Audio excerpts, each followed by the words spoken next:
Seul, 1988, primeira medalha de ouro do judô olímpico do Brasil. Vem comigo depois da vinheta.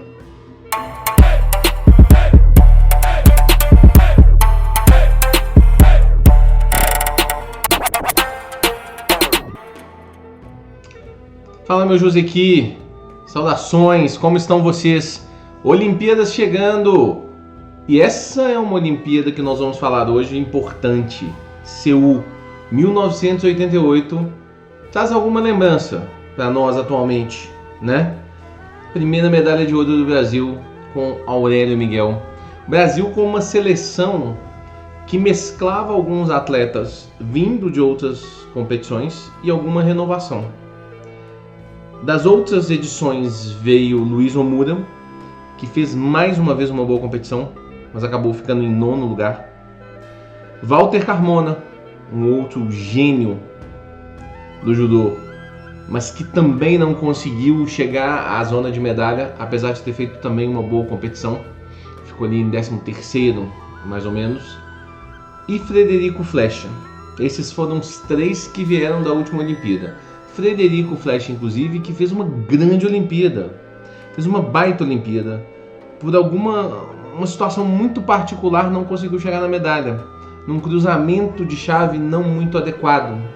Mas ele teve várias vitórias, fez uma baita Olimpíada. Eu lembro, eu tenho alguma lembrança de eu novinho assistindo essa Olimpíada. E tem uma lembrança do Flecha indo bem. Eu gostava do Flecha, eu gostava do... É o nome, né? Frederico Flecha, que nome maravilhoso, né? Eu tinha um carinho por ele. De novidade, nessa seleção, Sensei Sérgio Pessoa, monstro do judô brasileiro, um dos melhores judocas que a gente fala pouco dele, né? Um judoca de muito sucesso, tem uma história já como treinador do Canadá, foi treinador da seleção canadense, e o filho dele já disputou a Olimpíada também pelo Canadá. Então, um grande judoca, fez uma boa Olimpíada também. O Brasil começa a se encorpar como seleção. A gente só fez uma medalha nessa Olimpíada, ao contrário da outra que nós fizemos 3, mas a gente chegou perto ali. Sérgio Pessoa, por exemplo, ele chegou em 7º nessa Olimpíada, chegou a disputar uma vaga para a medalha de bronze, né? Para a disputa do bronze, chegou muito perto da disputa do bronze. Um outro cara importante na história do judô que está aí nessa Olimpíada de 1988 é o Ricardo Sampaio, irmão do nosso campeão olímpico Rogério Sampaio, no mesmo peso que o Rogério Sampaio, 4 anos depois, é campeão olímpico. Então, uma história muito bacana. Vou falar dela mais no próximo vídeo, mas é uma história muito legal. O Ricardo Sampaio está aqui. Um outro cara que está nessa lista, muito importante, Ezequiel Paraguaçu. Ezequiel Paraguaçu, o pessoal do jiu-jitsu fala que o nome do movimento Ezequiel vem por causa do Ezequiel Paraguaçu. Um atleta, um judoca muito importante, com Olimpíada no currículo, muito famoso dentro do meio do judô no geral, né? As pessoas de dentro do judô conhecem e falam muito bem sempre do Paraguaçu.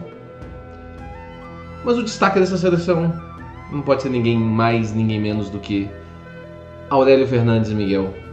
Aurélio Miguel. Primeiro ouro do Brasil, e aí vem toda uma história por trás que a gente tem que abordar mesmo que rapidamente.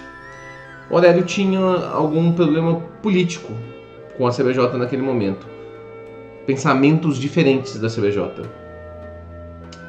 Como eu falei no último vídeo, isso até influencia um pouco. Alguns dizem que influencia um pouco a disputa da seletiva com o Douglas. Esse mérito eu já falei que eu não quero entrar. Mas o Aurélio, quando ele se classifica para disputar em 1988, ele, na cabeça dele, ele conta isso em várias entrevistas. Eu mesmo já tive a oportunidade de conversar um pouco com ele a respeito, que essa era a grande chance dele, que ele não ia perder essa chance. Então ele ia fazer de tudo para poder ganhar uma medalha, se possível de ouro. O Aurélio era um grande judoca, tá, senhores? E ele faz uma Olimpíada que talvez mude a história do judô mundial. Porque o Aurélio faz uma Olimpíada tática, 100% tática. Ele faz uma Olimpíada onde a ideia dele é ganhar das pessoas sem correr muito risco. Uma Olimpíada para ele ganhar sem se expor. Ou seja, vai tentar derrubar? Vai. Mas a parte mais importante, ele vai impor ritmo de luta para fazer com que os adversários tomem falta. Nas duas primeiras lutas isso não acontece tão bem. Ele ganha na bandeira no final das contas.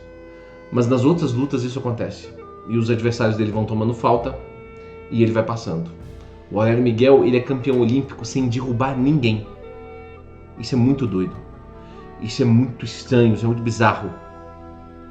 E isso é porque ele não sabia muito judô, sensei, é porque ele não tinha um judô muito técnico. Meu irmão, não é verdade isso. O Aurélio é muito técnico. O Aurélio é muito técnico. Não só é que na Olimpíada que ele ganha uma outra medalha, em 1996, ele joga as pessoas de Tarotoshi, de Harai. Ele tem uma... O Tarotoshi dele é muito forte, muito forte. Ele tem uma gama de golpes muito interessantes. Ele é um cara excepcional como judoca. Mas ele abre mão dessa técnica por causa da tática de luta. E por que muda o judô mundial? Porque as pessoas começam a ver isso como uma forma de lutar judô. E isso transforma o judô esportivo de uma maneira absurda.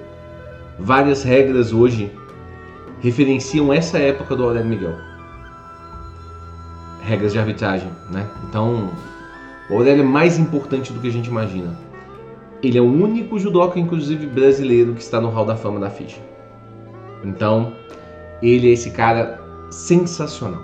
O Brasil não só levou atletas masculinos para essa competição, não senhores, porque essa é a primeira edição do judô olímpico para mulheres. Um feito espetacular. Demorou um pouco mais do que deveria, vocês têm toda a razão. Mas chegou essa hora, maravilhoso. O Brasil levou 2 atletas para essa competição.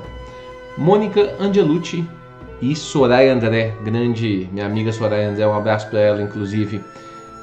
Cara, a Soraya foi muito bem, foi 5ª colocada numa chave que tinha uma das melhores judocas de todos os tempos, Ingrid Bergman. Essa atleta, ela está disputando seriamente para ser uma das melhores de todos os tempos. Foi campeã europeu milhões de vezes, todas as vezes possíveis. Ela não disputa, ela não tem uma medalha oficial, digamos assim, porque esse torneio foi um torneio de exibição. Mas a gente não pode deixar de contar, porque a gente conta lá 64, né? É uma situação diferente, porque em 88 é exibição, em 64 era o esporte convidado, então valia por quadro de medalhas. Em 88 não valia por quadro de medalhas. Essa que é a diferença no final das contas. Mas é o passo fundamental para que logo em seguida, em 1992, as mulheres comecem a disputar de fato. Não que esse torneio aí tenha sido de brincadeira, não foi de jeito nenhum. Esse torneio foi top. Que mais de histórias internacionais nós temos? Eu sempre conto umas 3. Então deixa eu contar uma delas, que é a ascensão do judô coreano. Ah, mas a Coreia já tinha ganhado medalhas em outras Olimpíadas. Pois é, mas essa é a primeira vez que a Coreia lidera o ranking de medalhas do judô.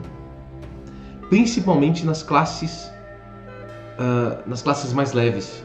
Isso, inclusive, vai dar até essa característica que a gente fala do judô coreano. Esse judô rápido, esse judô... Não é inconsequente a palavra, mas é um judô despojado, né? Isso é uma característica do judô coreano. A Coreia ganha as 2 medalhas de ouro nos 2 pesos mais leves. Então, muito do que a gente enxerga de judô coreano até hoje vem desse período vencedor, né? Isso é curioso.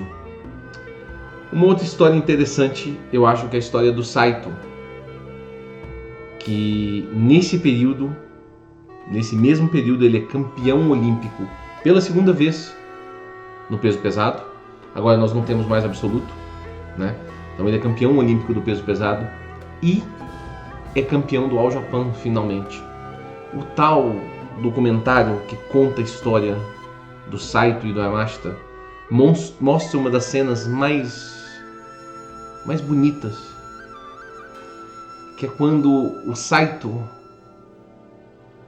cruza o olhar com o Yamashita, só que o Yamashita na arquibancada e o Saito dentro do dojo. É lindo. É como se o Yamashita fizesse um meneio, tipo, você é o cara agora. É maravilhoso, é maravilhoso. É um documentário, já falei umas 500 vezes, Indico mais uma vez. Eu acho que a terceira história que eu quero contar é a história de um cara que chama Mark Alexander. Mark Alexander, quem é Mark Alexander? Que a gente não fala muito. Mark Alexander foi o campeão olímpico em 1973. 1973 não. Do peso 73 quilos, que na época era 71, o peso leve do judô. É um peso mais concorrido do judô, né? A gente não podemos negar isso, é o mais concorrido, o que tem mais gente. Ele já tinha conseguido uma medalha de bronze na última Olimpíada, e nessa Olimpíada ele é campeão olímpico. Que coisa sensacional, né? Tá, Sensei, mas por que essa história é tão fantástica? Porque talvez esse seja um dos poucos judokas no mundo que pode dizer que foi campeão olímpico numa chave que tinha 4 lendas do judô mundial. 2 delas, então, de um outro nível, de um outro patamar, como a gente gosta de dizer. Mike Swain, Luiz Omura, Ezio Gamba, que eu falei com vocês dessas últimas Olimpíadas todas, ele estava nessa chave, e Tokushihiro Koga. Koga disputou essa Olimpíada, a gente não lembra muito disso. Ele disputou 88, não foi bem. Perdeu logo no início, acho que na primeira luta. E um cara foi campeão olímpico numa chave que tinha Koga e Ezio Gamba. Isso é sensacional. Eles são um dos poucos caras que podem abrir a boca para dizer que foram campeões olímpicos numa chave onde tinha 2 lendas históricas do judô. Isso é interessante, né, pré-Olimpíada, porque às vezes a gente fica apontando aqueles nomes, a gente fica tentando adivinhar quem vai ganhar, quem vai perder, a gente fica preocupado com os nomes muito grandes. Quando a gente olha a história para trás, a gente percebe, um cara foi campeão olímpico numa chave onde tinha o Koga e o Ezio Gamba. Qual que era a chance disso acontecer? Aconteceu. Mark Alexander. Quem gostou, deixa o like, se inscreve no canal. Nós vamos acompanhar as Olimpíadas ao vivo e exclusivo não, porque você pode ver em outros lugares, mas com esse comentário, com essa voz e com vários outros convidados especiais aqui no canal do Judô Tatame. Vem com a gente que vai ser top. Forte abraço!